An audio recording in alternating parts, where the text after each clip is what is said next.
Bismillahirrahmanirrahim. Assalamualaikum warahmatullahi wabarakatuh. Halo anak-anak kelas 4, bagaimana kabar kalian hari ini? Alhamdulillah. Pak Guru doakan semoga kalian dalam keadaan sehat walafiat. Tetap semangat belajar, tetap menjaga kesehatan, dan tetap menjadi anak yang solih-solihah. Alhamdulillah, pada kesempatan yang baik ini Pak Guru akan memberikan materi pembahasan soal persiapan penilaian akhir semester Gasal atau semester 1 mata pelajaran fikih kelas 4 pada MI atau Madrasah Ibtidaiyah tahun pelajaran 2021-2022. Anak-anak, sebelum kita lanjutkan, marilah kita berdoa terlebih dahulu. Berdoa mulai. Bismillahirrahmanirrahim. Rabbi zidni ilma warzuqni fahma. Amin ya rabbal alamin. Bagi anak-anak yang baru bergabung di channelnya Pak Guru ini, silahkan klik subscribe dan tombol loncengnya agar kalian selalu mendapatkan video terbaru dari Pak Guru selanjutnya. Terima kasih. Anak-anak, sebelum kita masuk ke pembahasan soal, ada beberapa materi yang harus disiapkan dan dipelajari. Yang pertama adalah pada bab 1, yaitu tentang khitan. Di dalamnya memuat materi tentang sejarah persyariatan khitan, pengertian khitan, hukum pelaksanaan khitan, usia pelaksanaan khitan, dan hikmah khitan. Jadi anak-anak bisa membaca bab khitan mulai dari sejarahnya sampai hikmah khitan. Kemudian pada bab 2 tentang belajar bertanggung jawab setelah balik. Di antaranya adalah pengertian balik, tanda-tanda balik. Kemudian yang C adalah tentang haid, yang D tentang mimpi basah atau ihtilam. Ini juga dibaca dan dipelajari ya anak-anak ya. Kemudian pada bab yang terakhir, bab 3, yaitu tentang bersuci dari haid dan ikhtilam. Ya, dari haid, ya, haid itu darah yang keluar dari rahim perempuan. Kemudian ikhtilam itu mimpi basah. Ya, ketika anak mau beranjak balik itu ditandai dengan haid dan mimpi basah untuk anak laki-laki. Di antaranya memuat materi tentang tata cara bersuci dari hadas besar. Hadas besar itu ya berupa haid dan ihtilam tersebut. Cara bersucinya bagaimana. Kemudian hikmah mandi wajib. Itu juga harus dipelajari. Anak-anak, kita langsung masuk ke pembahasan soal ya. Soal yang pertama.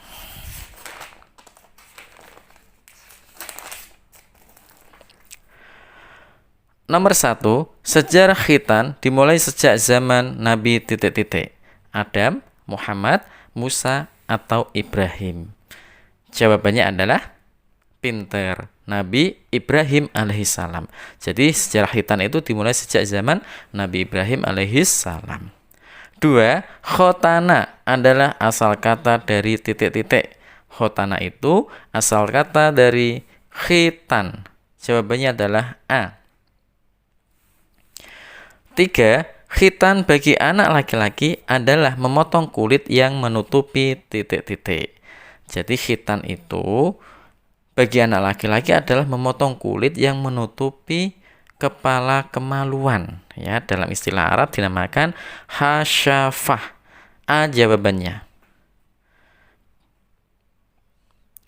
4, hukum khitan bagi laki-laki adalah . Hukum khitan bagi anak laki-laki hukumnya apa anak-anak? Hukumnya adalah wajib. Bagi anak perempuan hukumnya sunnah. 5, orang yang berkhitan berarti mereka mengikuti Rasulullah Shallallahu Alaihi Wasallam. Mengikuti apa anak-anak? Mengikuti sunnah Rasulullah Shallallahu Alaihi Wasallam. Jawabannya adalah B. 6, khitan pertama kali disyariatkan oleh Nabi . Ini juga hampir sama dengan pertanyaan nomor 1 tadi, yaitu jawabannya adalah C. Ibrahim alaihissalam.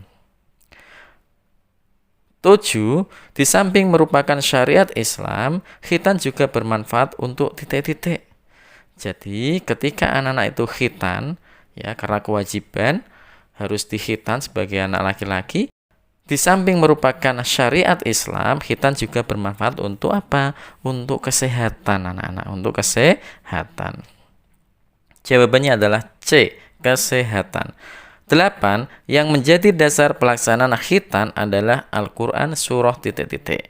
Dasar yang menjelaskan tentang pelaksanaan khitan itu dijelaskan dalam Al-Quran surah A. An-Nisa 125, B. Al-Baqarah 222, C. An-Nahl 123, D. Ibrahim ayat 12. Jawabannya adalah A. An-Nisa ayat 125. 9. Wahtatana Ibrahimu alaihi salam wa huwa banu thamanina samatam bil qadum. Lafal yang bergaris bawah itu artinya titik-titik.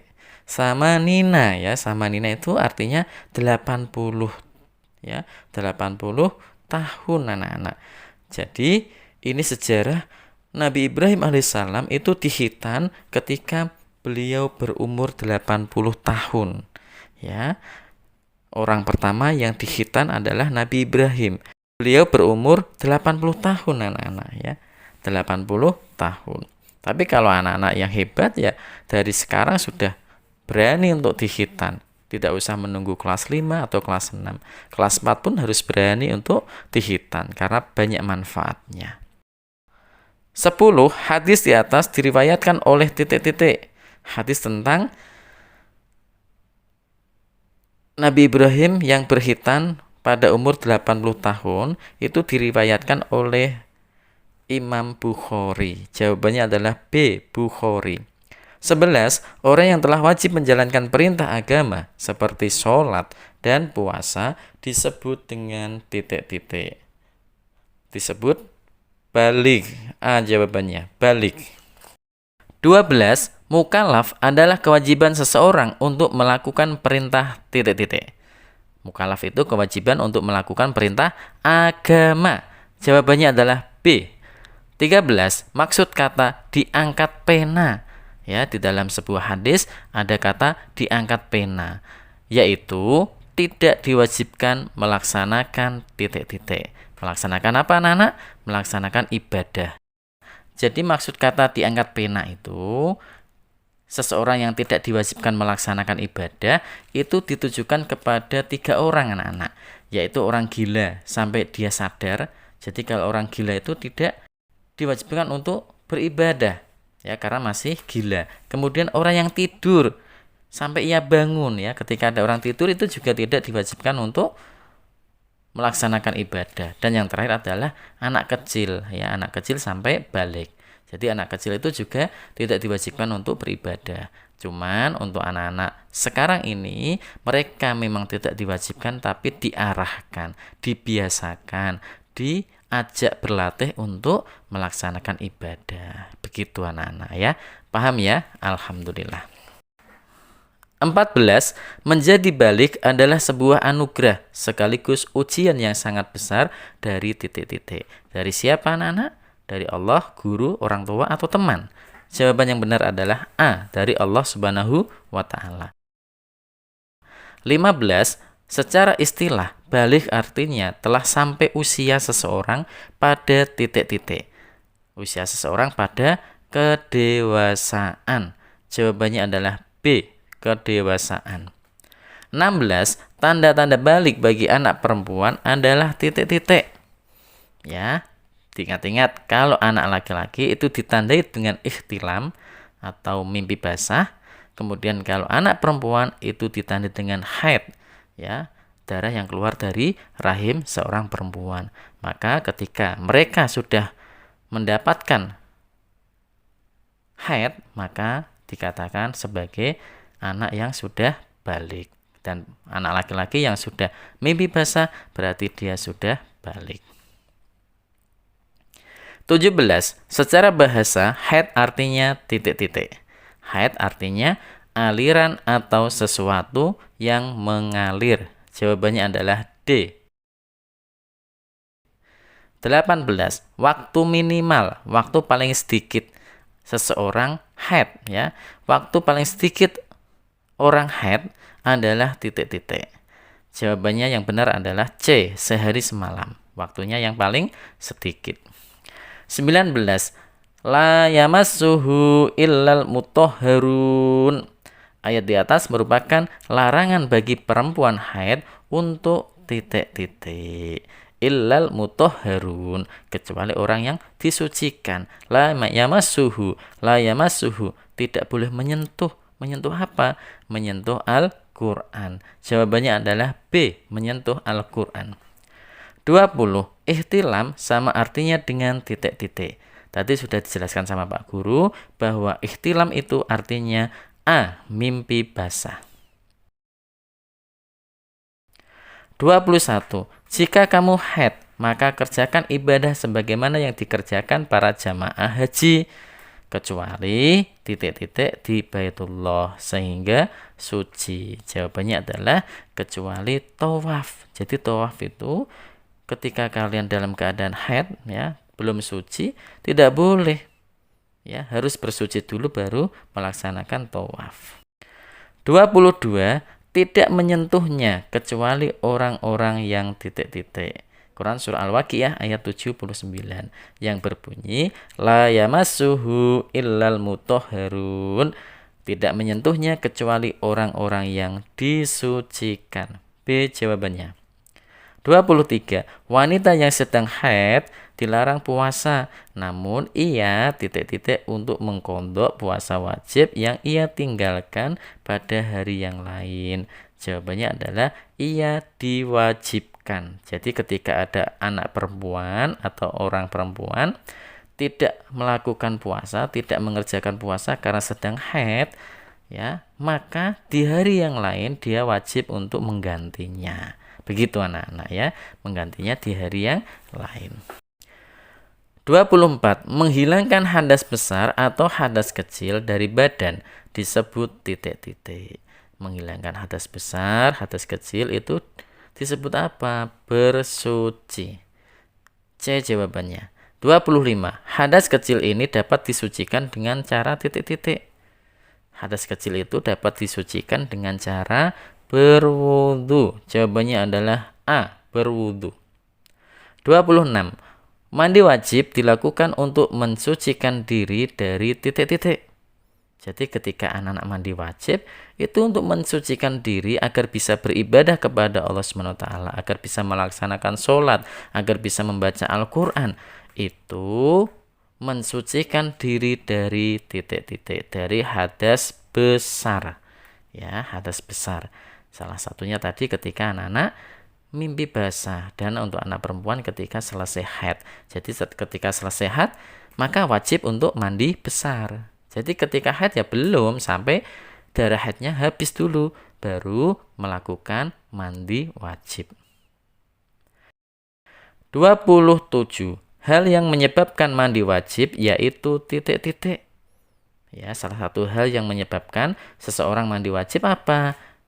Jawaban yang benar adalah C, keluar mani. Itu wajib mandi. Mandinya wajib. Mandi besar. Kalau menginjak najis, tinggal dibersihkan saja. Berak, tinggal istinja saja, dibersihkan dengan air dan sabun, ya kan? Berdarah saja tuh, tinggal dilap, dicuci pakai air. Gitu aja. Tapi kalau keluar mani, maka wajib mandi besar. Paham ya anak-anak ya? Alhamdulillah. 28. Air yang digunakan untuk mandi wajib haruslah air yang suci dan titik-titik.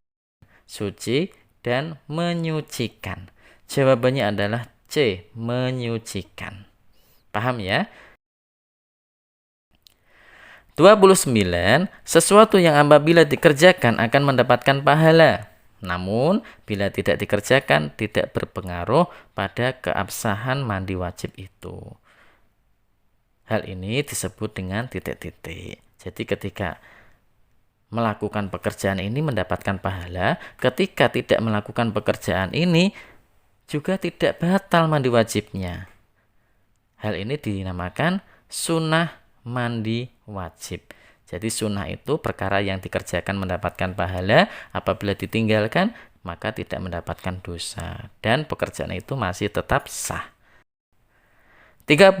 Mandi sebelum sholat Idul Adha dan sholat Idul Fitri itu termasuk mandi titik-titik. Mandi apa anak-anak?